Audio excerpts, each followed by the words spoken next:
ဒီဇင်ဘာလ22ရက်နေ့ထိုမြမကဝိညာဉ်တော်၏ကျေးဇူးတော်အစအဦးကိုခံပြီးသောငါတို့သည်လည်းတာအရာ၌ချီးမြှောက်ခြင်းအကြောင်းတည်းဟူသောကိုယ်ခန္ဓာရွေးနှုတ်ခြင်းချမ်းသာကိုမျှော်လင့်၍စိတ်နှလုံးအထက်၌ညီးတွားလျက်ရှိနေကြ၏ယောဘဩဝါဒစာခန်းကြီး8ခန်းငယ်30နှစ်ဘုရားသခင်သည်လက်ဆောင်မှုတို့၏အလှူရှင်ဖြစ်ပါれအလှူရှင်တို့၏ထုံးစံအတိုင်းမိမိပေးသောလက်ဆောင်၏တန်ဖိုးကိုတိုင်းတာတတ်ကြပါယေဘုယျအဖြစ်မိမိတို့အနေဖြင့်လူကိုလက်ဆောင်ဟုမတတ်မှတ်တော်လဲလူချင်းဆက်ဆံမှုဆိုင်ရာဆက်ဆံရေးသည်တန်ဖိုးရှိဆုံးနှင့်မျက်နှိုးတွေ့တာအကောင်းဆုံးလက်ဆောင်မှုဖြစ်ပါ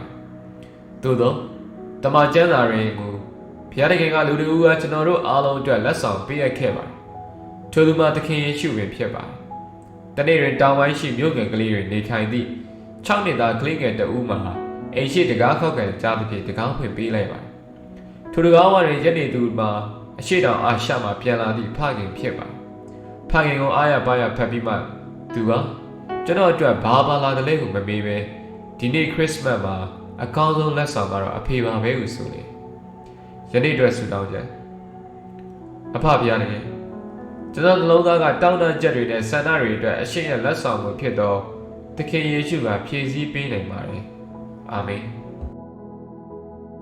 ဟုတ်ကဲ့ပါအဆုံးထိနားဆင်ပေးခဲ့တဲ့တူးတယောက်ချင်းစီတိုင်းကိုကျေးဇူးအထူးပဲတင်ရှိပါတယ်ခင်ဗျာမနေ့ပြန်မှာလည်းတခြားသောဆုတောင်းချက်ကလေးကိုဖတ်ပြပေးဦးမှာဖြစ်လို့